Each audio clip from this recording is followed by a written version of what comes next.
What would you do if your best friend needed a life-saving surgery and asked you to keep it secret?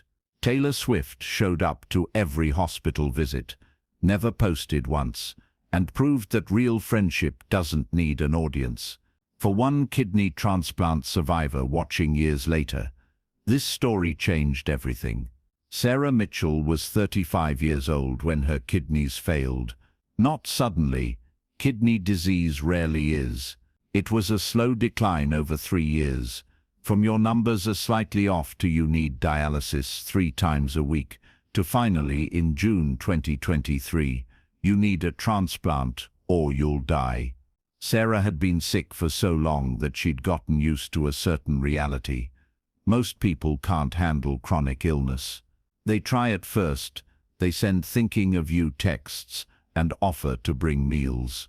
But when months turn into years, when the sick person doesn't get better, when there's no inspirational recovery montage, people get tired. They drift away, not because they're bad people, just because they're human, and watching someone suffer is exhausting. By the time Sarah needed a transplant, her circle had shrunk from dozens of friends to maybe 3 people who still checked in regularly. Her parents, obviously, her sister, and one friend from college who lived 3 states away but still texted every week. When Sarah finally got the call, they'd found a match. She was terrified and relieved in equal measure. The surgery was scheduled for 2 weeks out. She'd need to stay in the hospital for at least a week afterward, then months of recovery at home. She posted on Facebook, keeping it vague, going in for surgery next Tuesday. Appreciate prayers, good vibes. 47 people liked it. 12 commented with variations of sending love. 3 people asked what kind of surgery. Nobody offered to visit. The surgery went well. Sarah woke up in the ICU with a new kidney, a body full of anti-rejection drugs, and a phone full of "glad you're okay" messages, but her hospital room stayed empty. No visitors. Her parents came, of course. Her sister drove 6 hours to spend 2 days. But everyone else, radio silence. The surgery went well. Sarah woke up in the ICU with a new kidney, a body full of anti-rejection drugs, and a phone full of "glad you're okay" messages. But her hospital room stayed empty. No visitors. Her parents came. Of course, her sister drove 6 hours to spend 2 days. But everyone else? Radio silence. Sarah realized something that broke her heart. She was functionally alone. She had hundreds of Facebook friends, and nobody to sit with her while she cried from the pain. On day 4 of her hospital stay, unable to sleep at 2 a.m., Sarah was scrolling through her phone, anything to distract from the pain and loneliness, when she fell down a rabbit hole of celebrity friendship articles. Taylor Swift and Selena Gomez kept coming up. 15 years of friendship, best friend goals, the usual internet stuff. Then Sarah clicked on an article from 2017. Selena Gomez reveals secret kidney transplant. Sarah sat up carefully, because her incision still hurt like hell, and started reading. In September 2017, Selena Gomez had posted on Instagram revealing that she'd had a kidney transplant that summer due to complications from lupus. The surgery had happened months earlier, but she'd kept it completely private. Her friend Francia Reza had donated the kidney. The post showed Selena and Francia holding hands in hospital beds, looking exhausted and emotional. But it was the next part that made Sarah's breath catch. In the comments and subsequent interviews, details emerged about who'd been there during those months. Selena's mum, obviously, Francia Reza, the donor and hero of the story, and Taylor Swift, who'd visited repeatedly, helped coordinate care, supported Selena's family, and never said a word publicly until Selena chose to share. No Instagram posts, no tweets, No praying for my friend, attention seeking. Just showing up. Sarah read every article she could find, pieced together the timeline. In summer 2017, while Taylor was deep in her reputation era, dealing with the Kanye drama, the media calling her a snake, her own career crisis, her best friend was having life-threatening surgery, and Taylor had shown up, quietly, privately, without making it about herself. One article quoted someone close to the situation. Taylor was there for every major appointment. She'd wear baseball caps and hoodies, keep her head down, just be there. She never told anyone. She didn't post about it. She just showed up, because that's what friends do. Sarah started crying. Not pretty crying. Ugly, painful crying that made her surgical incision hurt. Because she suddenly understood what she'd been feeling but couldn't name. She didn't have a Taylor Swift in her life. She didn't have a single person who would show up at a hospital at 2 a.m. without posting about it on social media. She didn't have anyone who viewed her crisis as something to support rather than something to perform support for. All those Facebook likes on her surgery announcement, performative, easy to click like, costs nothing, but showing up to a hospital room, sitting with someone while they're in pain, holding their hand during scary test results, that's real. That requires something most people don't want to give: time, emotional energy and privacy. No audience, no credit, just friendship. Sarah thought about her own friends, the ones who'd posted sending love, but never visited. The ones who'd text, "Let me know if you need anything," but never actually offered anything specific. The ones who'd disappeared entirely because chronic illness isn't Instagram friendly. Then she thought about Taylor Swift, literal global superstar, one of the busiest people on the planet, making time to show up for Selena. Not because cameras were there, not because it would be good publicity. In fact, it was the opposite. She kept it completely secret because Selena asked her to. She gave up the credit, the recognition, the "what a good friend" praise, just to be there privately. That's when Sarah realized she'd been surrounding herself with people who wanted to be seen being good friends. But she didn't have any actual good friends. The difference hit her hard.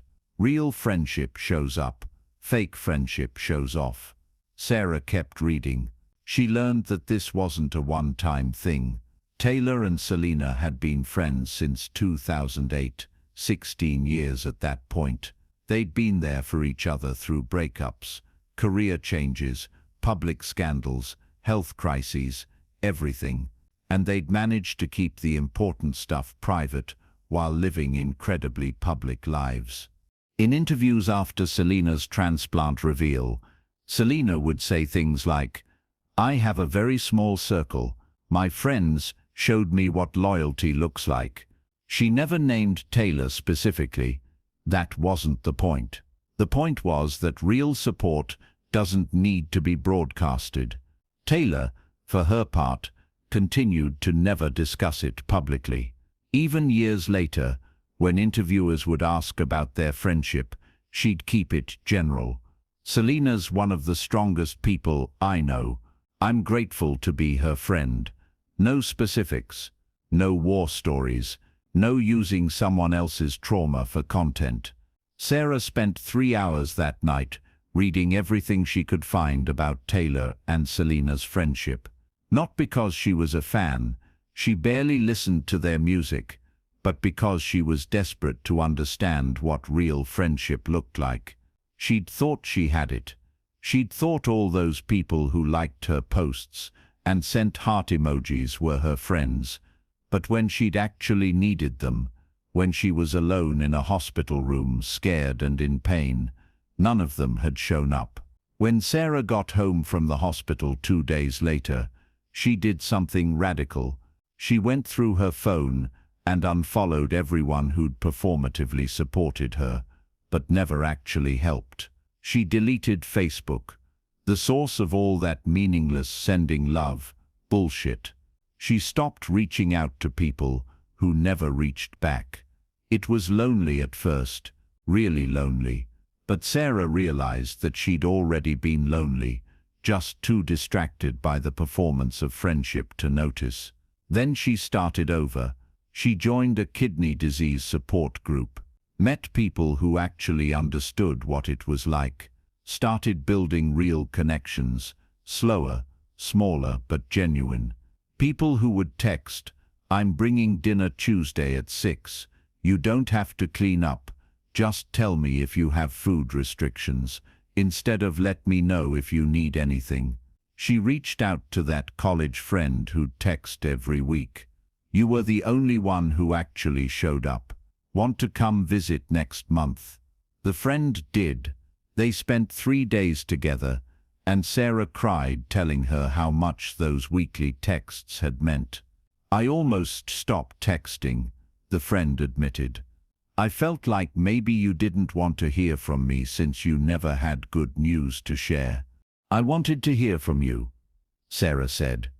"You were the only one who never made my illness about you. You just showed up, even if it was just through a text message."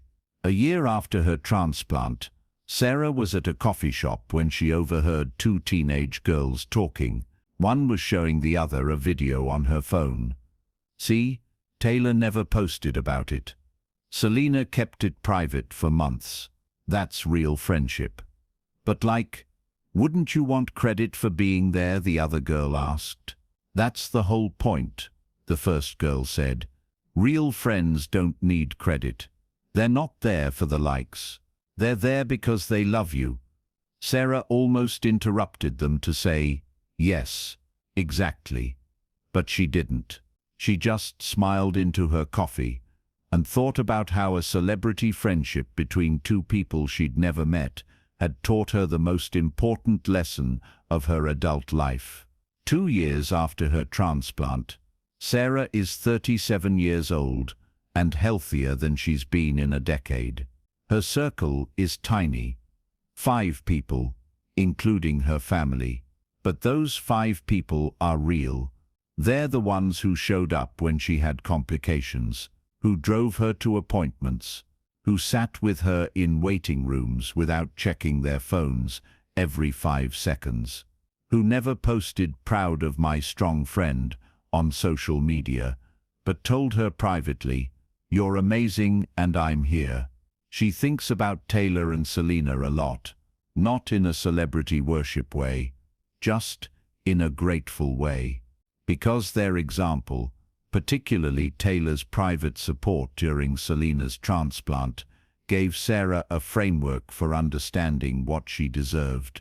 She deserved friends who showed up, not friends who showed off. She deserved people who would sit in hospital corridors at 2 a.m. without posting about it. She deserved privacy in her pain, not people who turned her crisis into their content. The story of Taylor and Selena's friendship isn't just about 2 celebrities being nice to each other. It's about what real support looks like in a world where everything is performed for an audience. It's about the radical act of showing up privately, of keeping someone's secrets, of being there when nobody's watching. Selena's kidney transplant was one of the scariest moments of her life, but she had people who showed up, Taylor included, without making it about themselves. They didn't need the credit. They didn't need the "you're such a good friend" praise. They just needed to be there. That's the difference between real friendship and social media friendship. One shows up, the other shows off. Sarah learned this lesson the hard way, lying alone in a hospital room, realizing all her friends were really just an audience. But she's grateful for the lesson, because now she knows what to look for, what to be, what real friendship actually requires. It requires showing up when it's inconvenient, when there's no audience, when you don't get credit, when your friend needs you to keep their secrets instead of sharing their stories, when being there is enough. Taylor Swift is one of the most famous people in the world. She has hundreds of millions of followers. She could get incredible positive press for being supportive during a friend's medical crisis. But she didn't. She kept it private because Selena asked her to.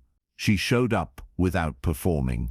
And for Sarah, and probably for thousands of other people who felt alone in their pain, that example was life-changing.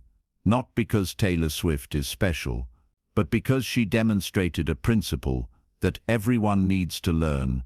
Real friendship doesn't need an audience. It just needs to show up. If this story made you think about your own friendships, who's really there versus who's just performing, you're not alone. Most of us have confused social media support with actual support. We've mistaken likes for love, comments for care, shares for showing up. Real friendship is quieter, smaller, more private. But it's also more powerful, because when you're lying in a hospital bed at 2 a.m., you don't need someone to post about you. You need someone to sit with you. Taylor showed up for Selena, not for the credit, just because that's what friends do. The question is, are you that friend? And do you have that friend? Because if you don't, it might be time to get smaller, to trade 1,000 social media friends for 5 real ones, to stop performing friendship and start practicing it. Real friendship shows up. Fake friendship shows off. Choose showing up.